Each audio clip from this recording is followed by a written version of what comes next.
Rayalaseema bachelor diaries 13వ ఎపిసోడ్కి స్వాగతం. ఒక విషయం మాత్రం నాకు ఇప్పటికీ అర్థం కాదబ్బా. 300 పెట్టి కేఫ్లో శాండ్విచ్ తింటే క్వాలిటీ బ్రో అని ఫోటోలు పెడతాం. అదే ఇంట్లో చేసుకొని తింటే అబ్బే బ్రెడ్ తింటున్నాడంట అని తీర్పు చెప్పేస్తారు. మనిషి మారడరా, ధర మారితే గౌరవం మారిపోతుంది. ఇంకో కామెడీ ఏంటంటే శాండ్విచ్ తినడం స్టార్ట్ చేసినప్పుడు అందరూ చాలా నీట్గా ఉంటారు. 2 బైట్లు వెళ్ళాక లోపల ఉన్నదంతా బయటకు వచ్చి మాకు గాలి కావాలి అన్నట్టు ప్లేట్ మీద పడిపోతాయి. అప్పుడు మనం ఏం చేస్తాం తెలుసా? ఎవరు చూడట్లేదని చూసుకొని పడినది మనదే అని మళ్ళీ ఎత్తుకొని తినేస్తాం. అదే బయట హోటల్లో జరిగితే సార్ ఇంకోటి చెయ్యండి అంటాం. ఇంట్లో జరిగితే పర్లేదు నోట్లకే కదా వెళ్ళేది అని మనమే మనల్ని ఓదార్చుకుంటాం.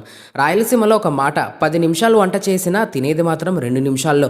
కానీ ప్లేట్ ఖాళీ అయిన తర్వాత ఇంకోటి చేస్తుంటే బాగుండేది అనే ఫీలింగ్ మాత్రం ఫుల్ టైం ఉంటుందబ్బా. అందుకే అంటారు రుచి ఉన్న చోట లెక్కలుండవు, ఆకలున్న చోట సిగ్గుండదు. సరే చెప్పండి, మీకు శాండ్విచ్ తినేటప్పుడు ఎక్కువ ఇబ్బంది ఏది? లోపల ఉన్నది బయటపడ్డామా లేక చివరి బయట ఎవరికి దక్కాలనే గొడవ? కామెంట్లో చెప్పండి. మళ్ళీ మన రాయలసీమ బ్యాచులర్ డైరీస్ నెక్స్ట్ ఎపిసోడ్లో కలుద్దాం. అప్పటి వరకు సర్వైవల్ కొనసాగుతూనే ఉంటుందిరా బాబు.